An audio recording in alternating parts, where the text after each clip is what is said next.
Okay પછી જો અમે 30 આપી દીધા તમે ધબકારા ચેક કર્યા તો આવતા નથી.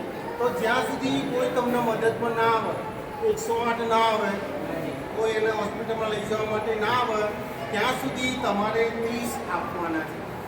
બરાબર?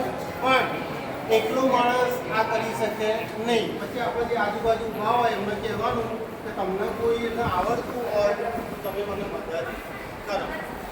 પછી આ વ્યક્તિ ભાનમાં આવી ગયો, આ ભાનમાં આવી ગયો, ઊભો થઈને ચાલવા લાગ્યો.